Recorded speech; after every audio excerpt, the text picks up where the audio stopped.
Good morning, everyone. Thank you for joining us. We're super excited about this panel today. I'm stepping in as moderator, so you'll excuse the ill-preparedness, but it's going to be a great topic.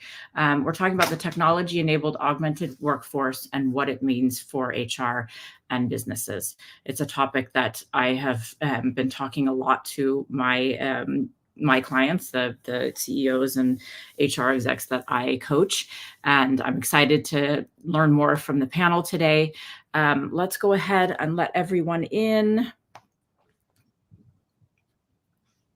Good morning, everyone. Good morning. Good morning. Good morning. Thank you for being here. I'm going to start off. I did a quick intro. I'm Lisa Sanders. I've been doing HR and people and operations and all kinds of other things for over 20 years.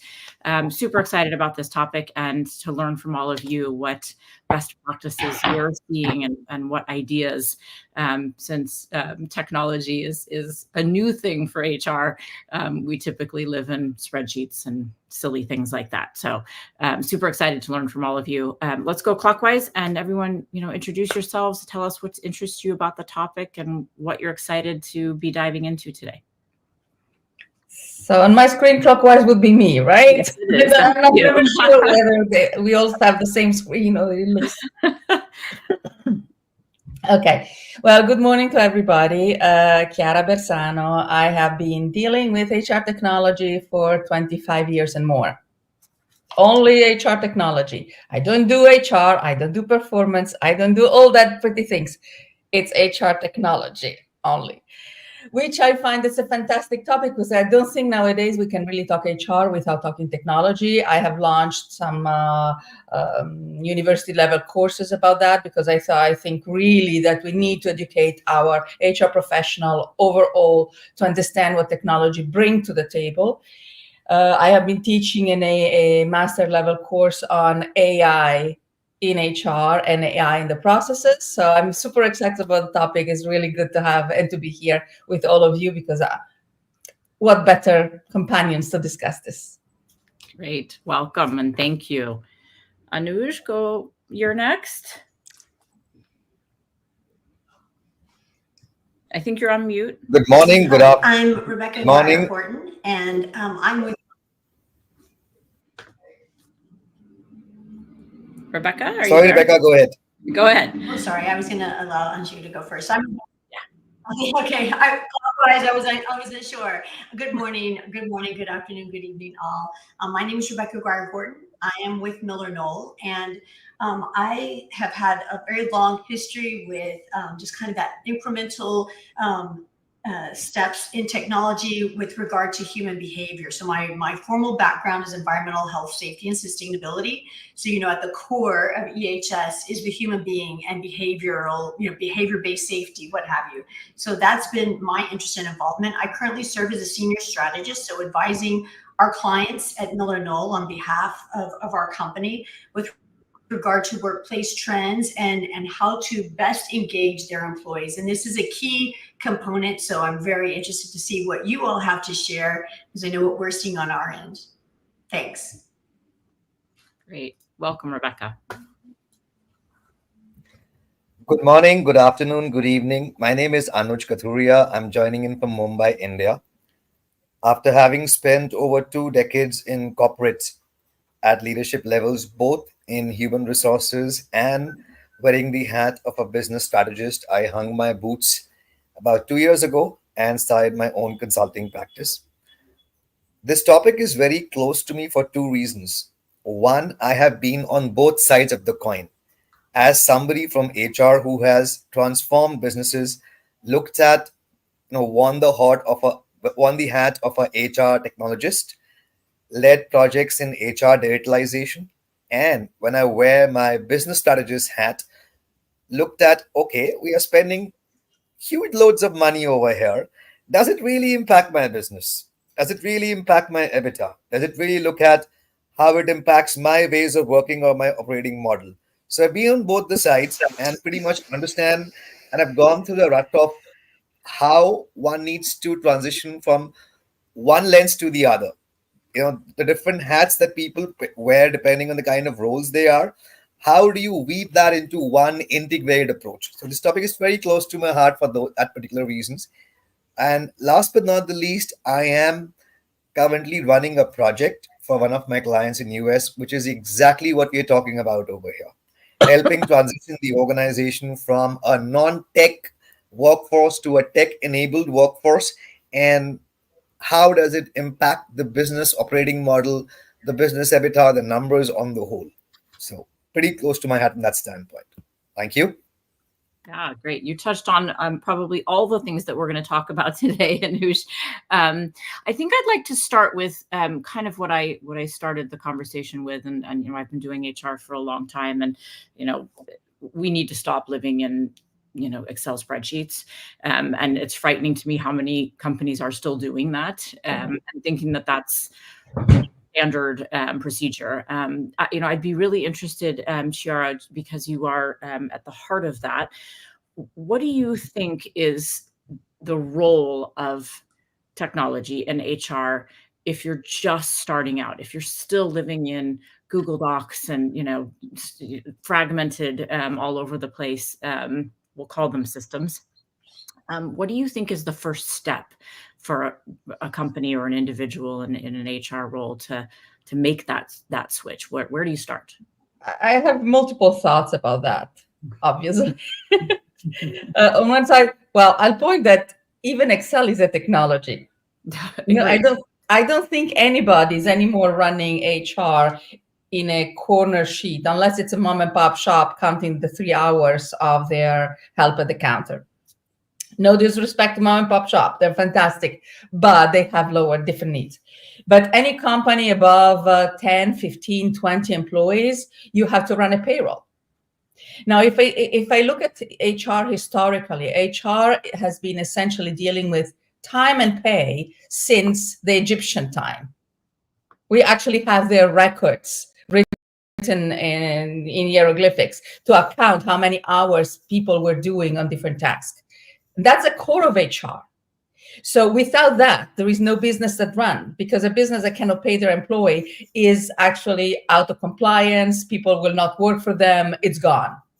So that's certainly where we start from payroll and from the data required to do payroll. Now, with that data, we can do a lot more. But that's certainly the first step to take if a group doesn't have that base checked. That's where they need to start, whatever is the technology that they decide to employ. That makes sense. Absolutely. Rebecca, what are your thoughts on that? You're on mute still, I think. I was trying to improve our streaming. It seems to be a little choppy, at least for me. I can speak to what is taking place in our company. And that is, we are a large manufacturer of luxury furniture. So we supply furniture to, hospitals, educational institutions, residential, primarily commercial office.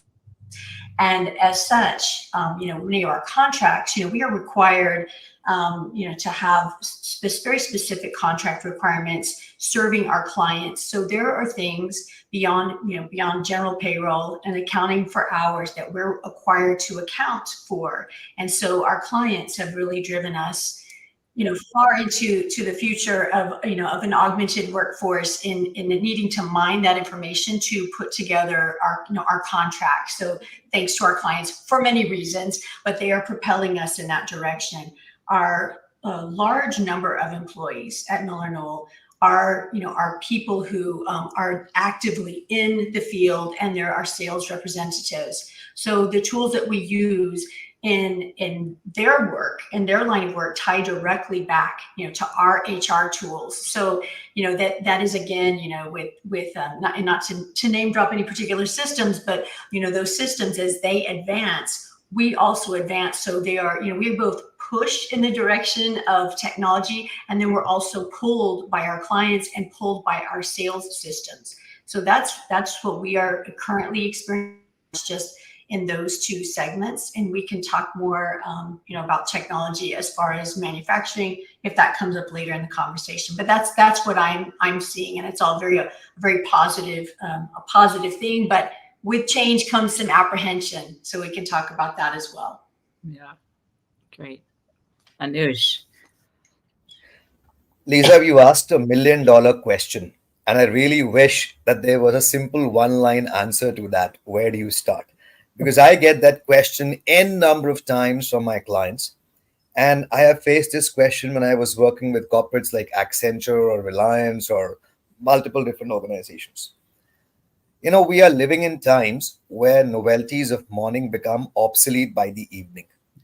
And this kind of technology disruption, which has impacted the very nature of what we call as work, which used to be a 45, 48-hour window.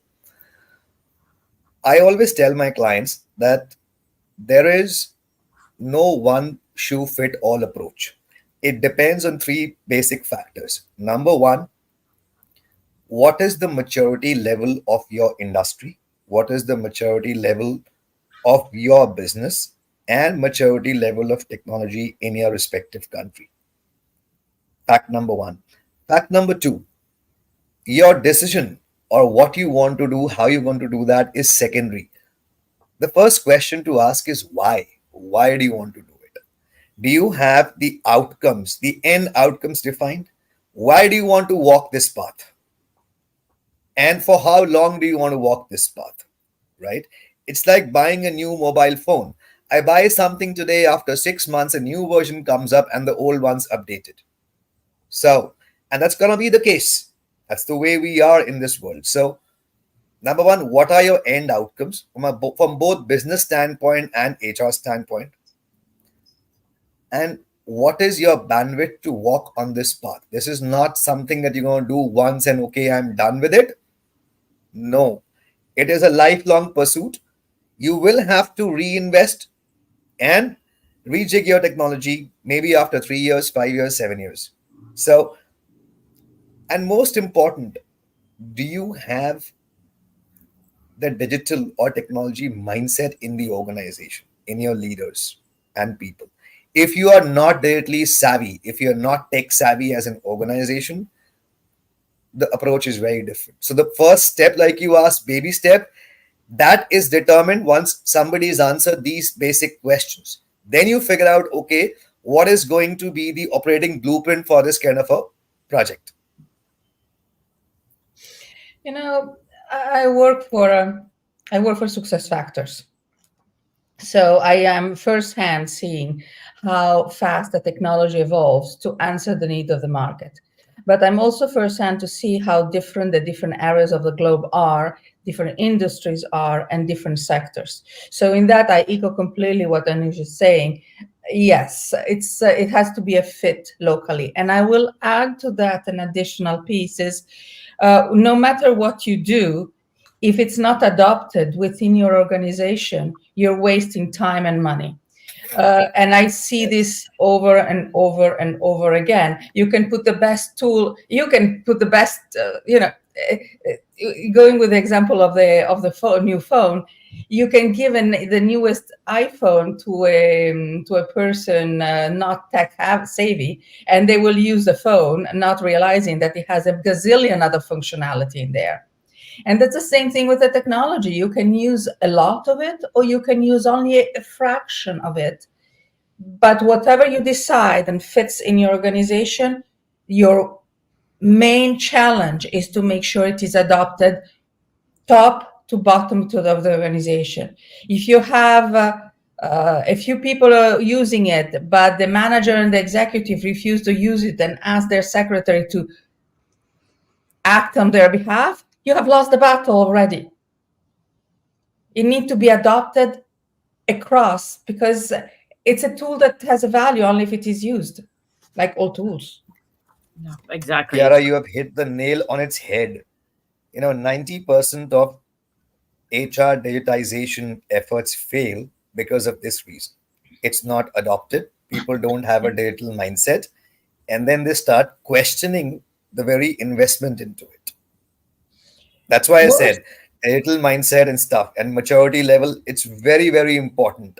Otherwise, see, what a banking sector will require is going to be very, very different than what a manufacturing or what a renewable energy versus a tech company or versus a pharmaceutical will require. Their needs, though employees are employees, but their basic prioritizations are going to be very, very different. One would prefer security, one would prefer employee experience, the other would prefer, okay, I want to give more priority to maybe efficiency and effectiveness ratios. So their priorities change, their why they are investing, their outcomes change, and that's what helps you to understand, how do I start this path, how do I start this journey, what's going to be the blueprint, what all will be added as multiple layers of this project or transformation, for that matter of fact. Yeah, I agree. I think that, the organizational maturity and bandwidth to actually roll an initiative out is super important. I coach a lot of CEOs and heads of people. And so, HR is, I think, I call it initiativitis, right? There's so many, right? And we've all been there, right? It's part of it, but it's a dangerous path, right? And you have to be really scriptive about what you're doing and when you're doing it based on the company and where they are today from a technology standpoint, right? And I'll give an example. I have a client that I work with, and, I encouraged the people team, and, I used a very broad, I said, figure out AI in a meeting, right? Because I want to see, right? Like what, figure it out, right? And, the eyes are like, oh my God, right? And I said, don't freak out about it. It's okay. Just at the next meeting that we have in a couple of weeks, I want to hear what your thoughts are on it. And unfortunately, totally disappointed when the next month rolled around and we had the meeting and zero progress had been made, right? Nobody had any ideas because nobody knew where to start, right? And we'll have to have a chat, Lisa. Exactly. And that for me told me where they were at, right? Not only on the people team, but as an organization, right? And so I backed up and said, okay, we're going to do some focused experiments on this, right? And see how that works, right? Take something small, right? And see how it turns out, right? How do you execute on it? What goes wrong, right? It's experimenting, right? It's part of it. Yeah. And we started with crafting job descriptions because for me, job descriptions for over 20 years have been a thorn in my side because they're never done on time. You're waiting for too many people to contribute to it. And there's a better way to do it. And AI can help, right? And so instead of waiting for hiring managers, right, to specify what they need and all of that, because that can take forever, everyone's busy. I had the team start using AI to generate a job description based on what they knew today, right, about them. And then give that to the managers, right, to help them. The AI is not replacing us, right? AI is not going to be able to write the job description and you push it, right? That's not how it works. It still requires human touch, right? And that means we still have jobs, which is a good thing. But it helped move it along faster. And I think we measured that they were done about 75% faster because this is something that I had 6 people doing, right, for at least 10 hours to actually get a job description pushed, right? And that to me is insanity, right? When we have a tool that can help, right, use it. So I think that starting with something, to everyone's point, start with something small, experiment. It'll give you so much data on where the company is, right, on a standpoint of technology, adapting it, accepting it, embracing it, right? How many, change is hard, right, for people. It'll give you a lot of data to understand what that initiative should look like. And to your point, Anush, what should that roadmap look like, right, to actually get there? I think Lisa, go ahead. I was going to say, Lisa, I really appreciate that anecdote. I think it's incredibly relevant for us as teams to be able, first, you're not going to be replaced by AI, but you may be replaced by someone who uses AI. That's, the theme that comes up again and again, to destigmatize that fear, to draw on the successes your teams have already had. And it's common to all of us is, did we ever think in 2 weeks time we could become connected, globally as organizations? Well, we did that 4 years ago. So getting over those hurdles that we can never do this can never happen, this is going to go badly. No, it didn't. Actually, it went okay. And we've continued down a path of productivity. We've seen engagement. We're working through the blips, as it were, to troubleshoot the problems that are coming up with disengagement and maybe anxiety, depression, things that we're tackling along the way. But it's setting the framework for, as we embrace AI, that yes, we can do this in a very similar way, because we just did this 4 years ago and continue to do it. So I really, really like that anecdote, Lisa. That's very powerful. AI has become this huge hurdle across most, because it sounds so exciting and fantastic. Something I struggle to convey in many situations is AI is not only generative AI. There is a ton more, and it's a lot older than ever. It was not born last year, for clarity. We're talking about the 50s. We're talking about the 40s of last year. It's almost a century old. So it's a grandpa.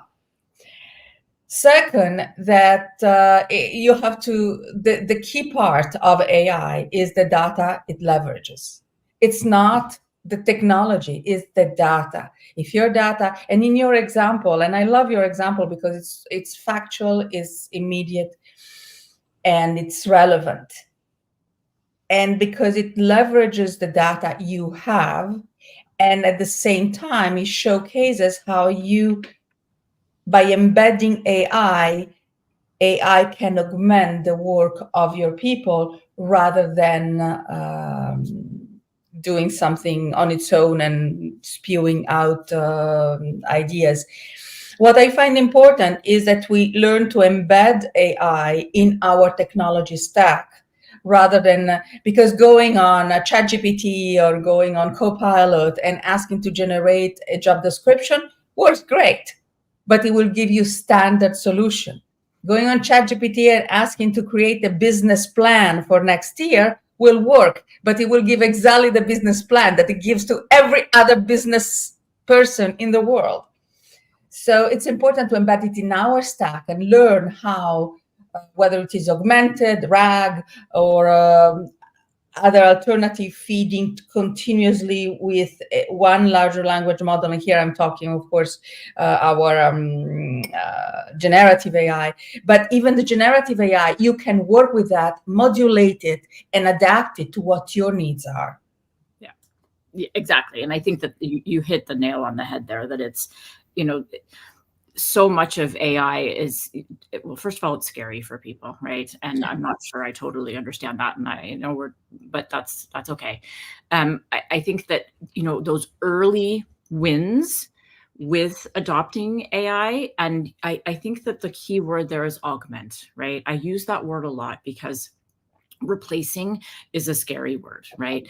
What I use is I say augmented, because I need you focusing on other things that are way more important than a job description, right? Like there are things that I need you focused on, right? And that benefits everyone, right? And that's why we do HR. I didn't start HR and doing this 20 years to write job descriptions. That wasn't my motivator to do that, right? We got into this because of the people, right? It's about the people. And I want to see HR get back to more of the people, and this tactical stuff, the stuff that is, a pain in the rear. Example, updating manuals. Oh my God, that's the worst job ever, right? And yet we have to do it every year. AI was something that helped, right? It helps you get a little further, and it gets it done faster, right? And I think that's Right. important, is the augmenting. Anush. Lisa, I was hearing the conversation between you and Chiara, and something struck me. A while back, about maybe a year back, I was in a leadership conclave, and somebody made this statement that you HR guys better need to find a different skill because you all will be useless with ChatGPT 4 and generative AI. And I answered that person in three different ways, and I'm going to share the same answer because these are conversations which are all across the world. All right, let's understand the word AI. What is the operative word over there? Artificial intelligence. It is not original human intelligence. Who's the father of AI? Human beings. We made AI. AI didn't make us. Number one. Number two, in this kind of an environment where we are going, where hyper personalization and hyper contextualization is the key, whether it's for your end consumers or for your employees, no AI can give you that. Like Kiara said, you will only get standard answers. AI works only on the data it is fed with, the quality of data. No company is going to upload, or nobody is going to upload something which is uh, very patented to that organization or very personalized for that organization onto the system so others can copy paste it, right? There are trademark, there are copyright issues over there. Number two. Number three, like you rightly said, it's augment and not replace. There's a huge difference in that. As HR folks, we have three broad responsibilities: being a business operator, being a value creator, and being a people developer. And artificial intelligence or technology actually helps us augment that. And I'll give you an example. We were doing a project for a big multinational organization who went into the HR digitization piece all across the value chain from the time somebody is a candidate till the time he or she becomes an alum of the organization. All right. Their focus was employee experience, that we want to have the best employee experience across all the 250, 300 touch points a person has in his or her journey with the organization. We did everything. We figured out what is the technology stack, what's going to be the employee journey, and all the rigmarole we did. A business guy asked a question. We are investing about X million dollars to do this. I'm sure you will also include recommendation engines, other elements of AI into this, right? I said yes. So that means I can possibly reduce one third or one fourth of my workforce in HR. That was the first comment. And I said, is the intent of going through digitization or digitalization? So there are two things. HR digitization, when you simply go ahead and pick up a system and implement, and digitalization, when you start extracting value of what you're doing. What is your intent? So if your HR BPs are doing tactical work today, which will be done by the AI system or by the technology, why don't you upskill them to do more strategic work? Why can't they transition to do more cognitive than doing transactional work? Your learning and development folks, why can't they become more content curators than creators to create that personalization or contextualization element? When you look at talent acquisition, why can't they look at more scouting and more better ways of assessing candidates than looking at AI based interviews or things? So there are multiple examples in this thing.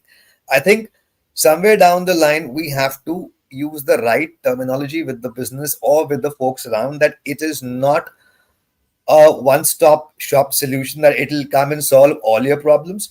It's going to give you generic answers, it's going to make things efficient. Effectiveness will still come by using the original human intelligence and not artificial intelligence. True places where you see absolute phenomenal results, there you have a blend of human and technology, human and AI intelligence working together. Wherein you don't reduce your workforce, you up the ante on the kind of work they do, from more transactional to more cognitive, from more tactical and operational to more strategic, where they become true business partners and show, okay, I can be a true business operator by changing your operating model blueprint and helping you save millions of dollars in your workforce planning for next 5 years. I can do this by helping you understand, by helping business make more revenue, by helping them open more revenue streams because of these things. I can ensure that you have talent and cost sustainability because of marriage of AI and human intelligence. I think it depends on how we are positioning ourselves and how do we understand the business and HR outputs and merge them together. If we're able to do that, I think these conversations become more progressive and more generative than being more one side. Okay, this is happening, so this is going to happen, and the fear part goes away. I think that education is very important. Yeah, agreed. You go back to change management here magically, because something that I've been doing a lot of work as well with value management, so understanding what the value that technology can bring.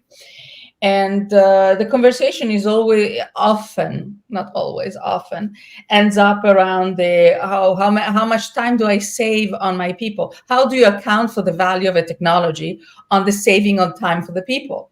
So if you save that many clicks, you save so many hours, you save so many minutes, you compound all that, and you come out with a specific number that says, I'll be saving 500,000 or 2 million per year.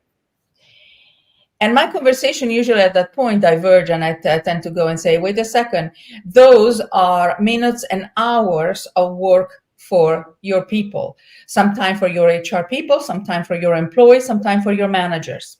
Now, that doesn't mean you can cut out 3 managers, because it's work that is spread across the organization. What you can do is to make sure that that time doesn't get spent on additional coffee breaks, which are great, and people need coffee breaks, for heaven's sake, but that you spend and you account for that time to be used in a different way, and you actually know how you want to use that time. So it's all about finding the right language and the right way to spend the value. You get a value, you don't get necessarily a monetary money that you put in the bank. I agree with you 100%. I was actually just going to bring that up, that I think more and more as I move through this, I mean, AI for me has always been, I want to be really clear, it's a starting point, right? That's what it should be considered, right? Starting point. It's not the like you say, I know you're not going to cut and paste stuff. Like that's not how it's a catapult, right? But I think that the bigger picture that HR teams and organizations as a whole need to be looking at is the change management part, the workforce planning. The HRBP role is going to change. I was just at a podcast with NFP the other day, and we talked about this. I think that roles within HR and companies as a whole are going to change. They need to change, right? What we do will change, right?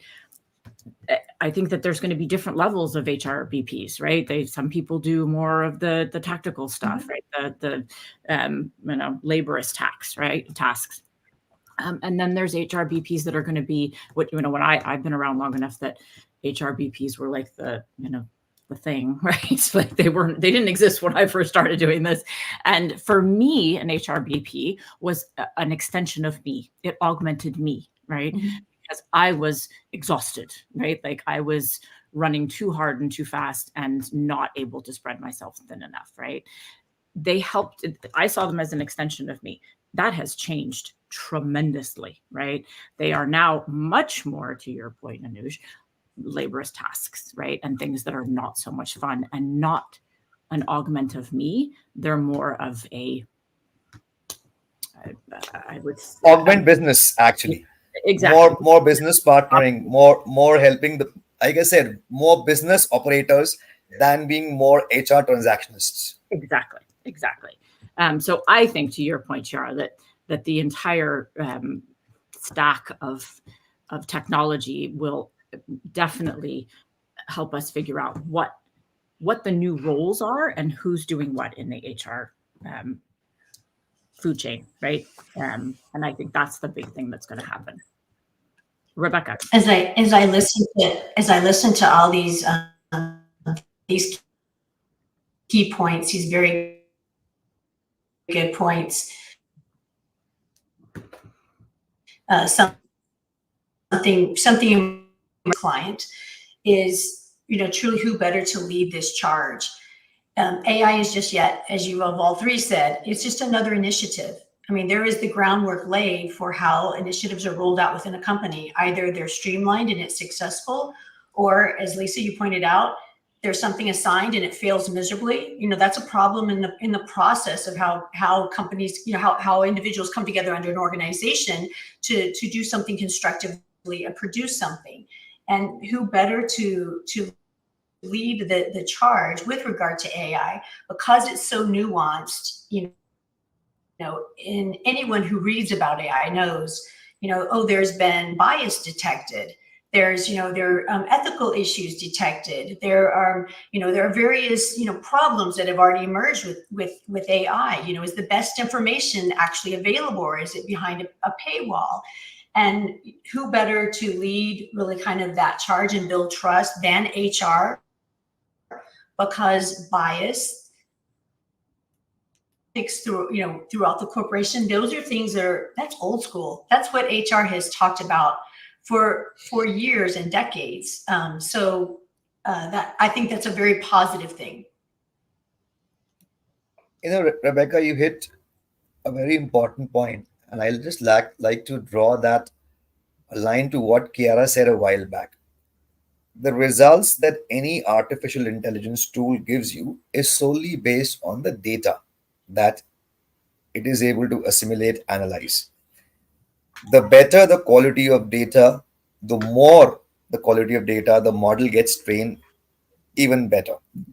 And I have seen in many parts of the world that there is a new role for the HR when it comes to this tech stack standpoint. There are HR analytics roles where, for that respect, and analytics is not just about dashboarding or from an insight to foresight journey. It's more about the quality of data that's coming in.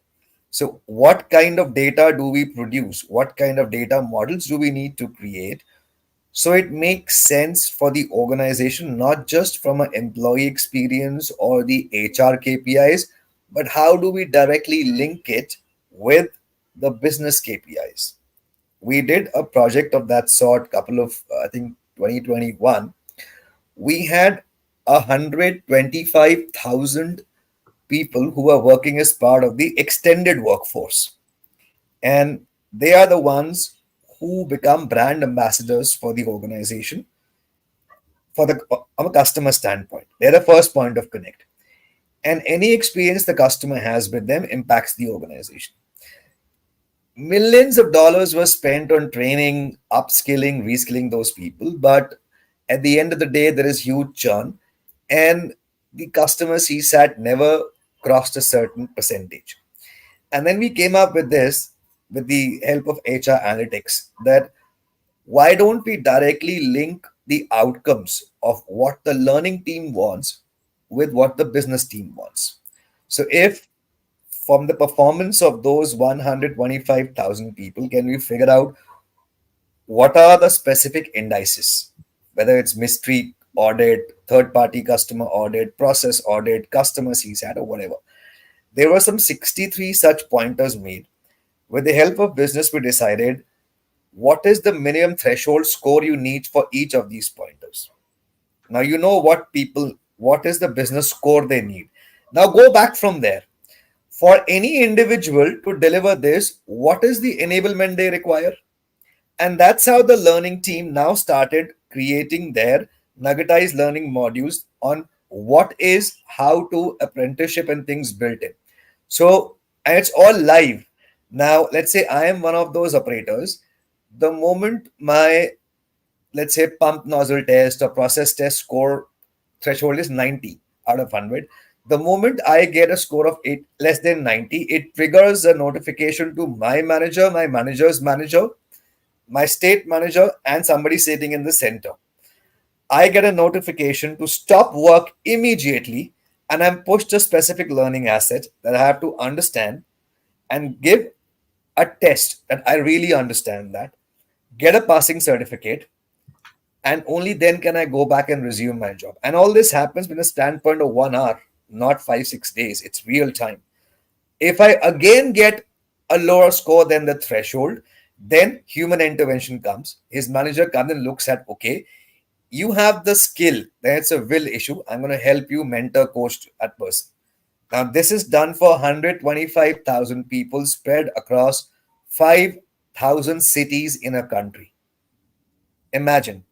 And your investment in learning is directly linked to the business outcomes. Now, I think that's a role which will evolve in multiple different facets of multiple different industries, depending on the kind of business outcomes, the kind of things you have. So, how the business outputs join to create the business outcomes.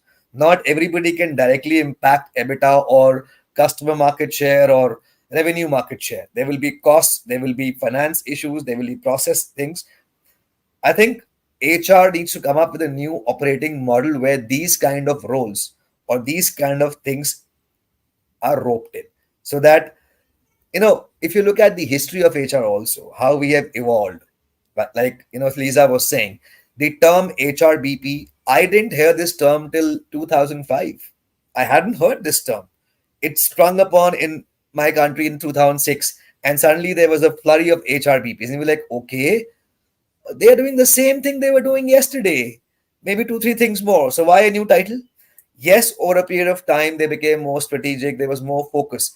I think time has come to create a new HR business operating model where such roles, how we impact business, how we partner with business, is actually roped into play, and figure out how can we really impact the business. So we truly become, in true sense, business operators and value creators, and just don't remain in the background as people developers. Yeah. The HRBP come from Dave Ulrich. He's the one who created the theory around it. I think it was 1990, something like that, 1990 Yes. something. So we have good reason not to have Right. heard of it before. Exactly, right. Dave Absolutely. actually has come up with the Absolutely. post HRBP idea and formalization of the Yeah. structures. Yeah. So it's a good thing to keep in mind. Nothing stops evolving, Yes, exactly. even So, humans.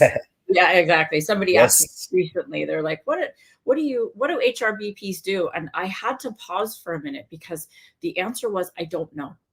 Right now, they do a little bit of everything, and it's different in every company, right?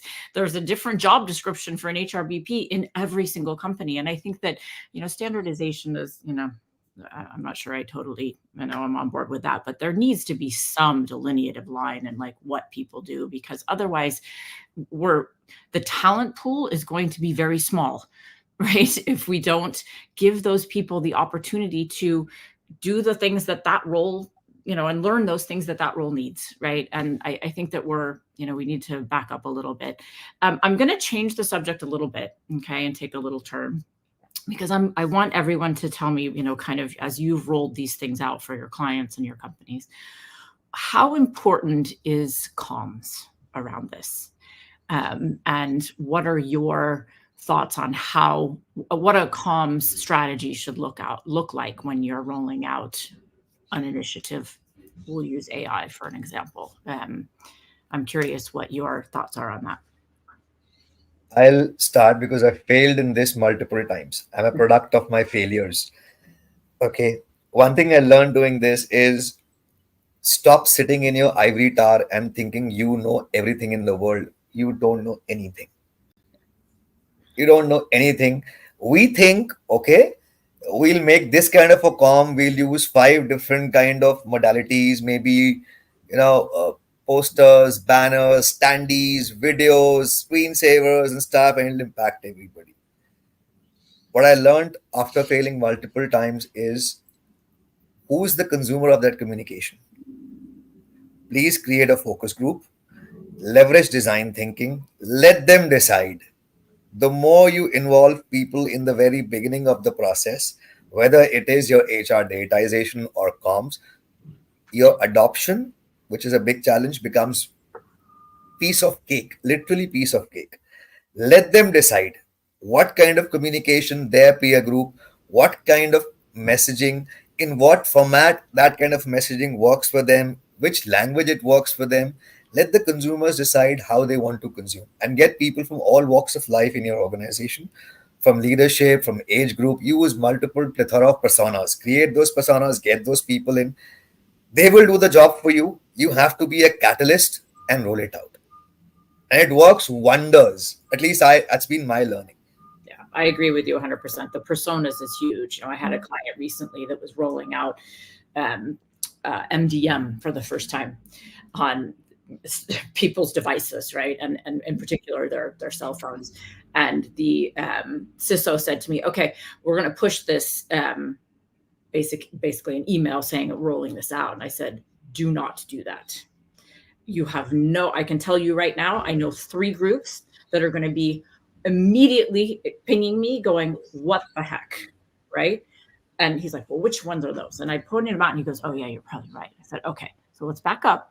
Let's make sure that whatever we're communicating, we've potentially, I mean, I actually had conversations with people in those teams, right? I had a group that we talked about, like, okay, we're rolling this out and this is why, what are your concerns? So that when we did it, it wasn't a big shock, right? Like, oh my God, right? Because that's awful, right? And it will immediately fail everything you do. And you end up spending so much time unraveling people, losing their minds over something, right? So I agree with you 100%. Focus groups, talk to your people before you roll something out. Well, you can create some kind of a plan. I usually propose a simple approach looking, okay, you have a number of group of users. And these users, each type of users will will need different type of information, will need to receive the information in different ways. If you're reaching out to a group of blue-collar workers in factories, you may actually need videos in break areas, flyers, something tangible. Otherwise, it can be, an email is often the less effective because it goes in the pile of other emails and forgotten at the bottom, and oftentimes not even read. You can see how many have been read statistically, and you see, okay, that was not effective. But at the end, the owner of the communication must be the people itself.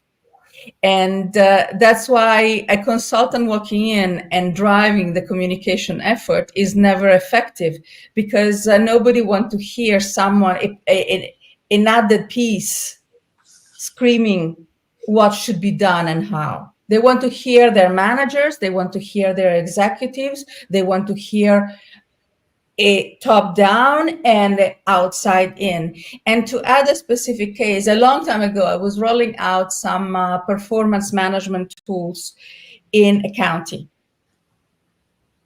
offices. And I didn't expect it. I was, relatively green to the concept, and I went in with a big smile and said, this is how it works. You have manager reviews, and then someone in one of the meetings, someone put a stop there, saying, "Hey, hold on, Chiara, that's a nice thought, but here we have the police officers included here. How well will they take this approach?" Because the training of an officer is that he's in charge to give orders.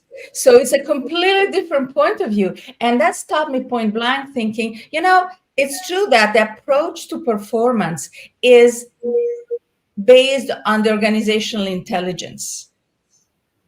And another organization will have a completely point of view, even if we can assume and we can take some assumptions on how they work, chances the reception of it will be very different. And even different group within the same organization will need to see a launch addressed and explained in a very different way. I agree 100%. Rebecca? Yeah. That's very interesting, and I'm going to pull it up to, we're kind of drilling down, pull it up to a higher level. With there was an amazing a study that HP just conducted as they are on their own journey to roll out AI in their own organization, and they did a global study of I want to say 12,000 different individuals that they polled, and it was just having that pre-assessment. That to establish that baseline of, where are we just before we launch this initiative? What are the key performance indicators of our workforce right now? And they considered well-being, engagement, the classic, purpose, the classic engagement indicators to assess from a global perspective, where do we stand now? And, to give them better insights into, okay, now how can we explain, now that we know this, how this will enhance these key indicators. How is AI or any type of augmented, technology going to increase these indicators. And they did exactly what you're saying, the three of you saying. They just took out their change management organization, brushed it up a little bit and engaged those individuals for change management. Just as though they're moving into an entirely new facility, they re-engage their change management organization to say, we're essentially moving into an entirely new era. And we want your input. And we want to know that this is going to increase these indicators, increase your well-being, increase your engagement. And then, initiated it from there. And it just is, it seems so simple, but it's an incredible document. I encourage you to read it. But it's going back to that human-centered approach. Even though we're focused on adding AI to that, layering AI, if you will. Just adding to what Rebecca said, it's very important that if you have personas identified, to also identify what's in it for them. And for the same product or the same thing, the what's in it for me would be very different for different kind of personas or different segments. And like Kiara said, an HR person making those communications or a third party consultant would not have that impact. Rather, I've seen something else work is you create champions, early champions from those respective personas who are the early adopters, and use them in the communications. People tend to listen more to their peer group than to somebody they would perhaps only talk once there's a touch point requirement, or their leader, whom they perhaps in many organizations don't get to meet once a month, maybe once a quarter as well, or sometimes even a year. But they will respond better to some of their peers whose life has been impacted. So the focus has to be very different on what's in it for me for different user groups, and those user groups communicating them to their peers or managers or people below them as to how it has really made their life. Cracking that piece becomes very, very important with the personas piece, and that truly works wonders. Yeah, that you have to have champions, right? And people need to know, to your point, is what's in it for me. How many people have come into your office? I know many. Yeah. And the first question is, what's in it for me, right? How do I benefit from this, right? And because that's, at the end of the day, we just want to know that everyone wants to know, how is this impacting me? How is it impacting my role? Right. What does it mean for me? Is it helping? Is it, threatening me? Right? There's a big risk there that people think, oh God, this is, this change is hard. I just keep saying it, change is hard. And comms is at the center of any initiative, any change management, any of that, because it's the only way it'll succeed, right? I mean, how many times have we rolled things out over the years that have failed epically because we didn't have a robust, well thought out comms plan that was supported by data? And that brings me the making sure that people feel safe, particularly when it comes to AI, because there has been so much fear going around. Brought me, I think we need to bring in very quickly the concept of the governance that every organization, because the governance and how you manage a concept like AI within the organization and the type of data that we want to leverage within is as specific to an organization as the fingerprint is to a human. It's very, it depends from the data they want to use, the goal that is looked after. But a clear definition of the governance all across the organization is a way to make sure that people know that we're not doing it mindlessly. These are the positive parts for you, and these are the possible risk that we're managing in this way. And this is a way to package in a very simple way. And you can base yourself, the UN have published a set of AI governance details that can be very well leveraged to define your own, defining what are the risks, defining what it is, adding, taking away, doing how you feel best for your organization. But I think that would be an important step to make sure people within your organization feel safe And from there, adoption is a lot easier. Yeah. I like the idea of AI governance, right? And it's going to be different for every company, right? And I think that helps people understand what does AI look like in your organization, right? I think when I gave the task of figure AI out and no one came back to the table, I realized it was a fear of what did it mean for them? Like, if I'm not doing job descriptions, then what am I doing? Well, let's look at that. Let's unpack that, right? Let's have a conversation about that, because I'm pretty sure there's stuff on the table that you would love to get back to doing. But it's that fear of, well, if I'm not doing that, then what am I going to do, right? And maybe it is holding the hand of the managers who have less experience than you in reviewing that and understanding how their role has changed or is changing, because the manager will be scared as well. Yes, 100%. Yeah, exactly. Yeah, very interesting. Well, amazingly, we've come up to time. This has been fascinating. We could probably talk for hours. There's so many things that I've thought of, like, oh, that's a whole nother topic. I want to, kind of have a closing question. Everybody give me your thoughts on this. In your opinion, what are the key takeaway HR professionals should implement after this discussion to become more technology enabled?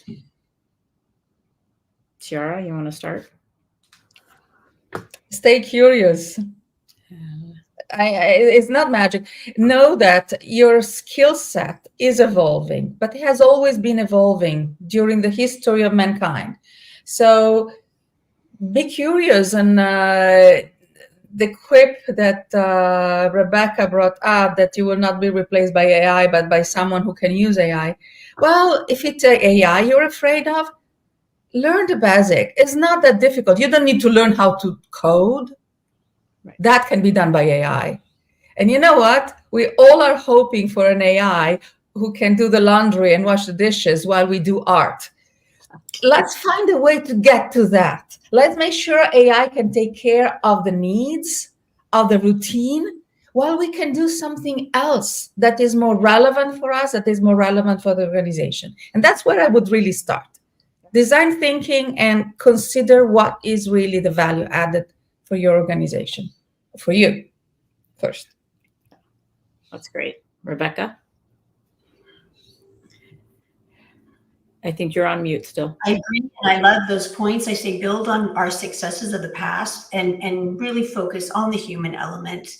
And it is, and as you said, it is artificial. We are still the humans. Focus on the things that are positive about it, the things that, invigorate your workforce. Who wants to do expense reports all the time? No, this can be a shortcut. Focus on the things, as you're saying, that are going to enhance, the lives of our employees and of our clients. And not have that fear, build on the framework of yes, this was scary in the past. We've gone to Zoom meetings. We've got technical difficulties. We roll with it. Big deal. And focus on, what are the things that are available to us in the future? That's great. Anush?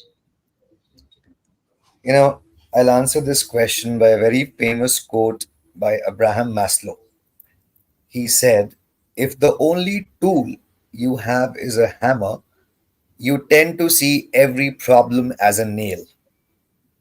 So my 2 cents would be, don't just be a hammer, add a spanner, a wrench, multiple different tools in your kitty. We are at an inflection point in the journey of HR. In addition to what Chiara and Rebecca said, be authentic and be human-centered. No technology can overcome the human brain. There are 80 million neurons in an average human brain, and each of those neurons creates multiple different switches, and that creates multiple different eclipses. So there are more than 80 billion things going in your head one point of time that not even a supercomputer has. So trust yourself and just be authentic, enjoy what you're doing, find better ways to do things. It's that era. Yeah, absolutely. I was watching something recently and that said, that we're still smarter than AI. For now, we're still smarter, right? And that's important to remember. Right? And I don't know that Yeah. that'll change. Who knows? But for now, we are. So that's a win. Let's just use it to. I love your point, Chiara, of helping us do different things and do things better, right? And more authentic to what we want, what we want in our careers, and what's important. Right. Cool. Well, thank you, Lisa, for jumping in. Thank you. You guys all helped so much. I'm a planner. This was not, I had a moment of panic, like, oh my God, I haven't planned, but thank you so much for everyone's help in the conversation. It was fantastic. I think we could talk for hours. And I hope everyone enjoyed. Thank you for joining us, and we'll see you all soon. Absolutely. Thank you, Lisa. We'll be in touch. Thank you all. Everyone. Thank you, Rebecca. Thank you, Have a Anuj. great day ahead. Okay, bye. Bye. Bye. Fantastic.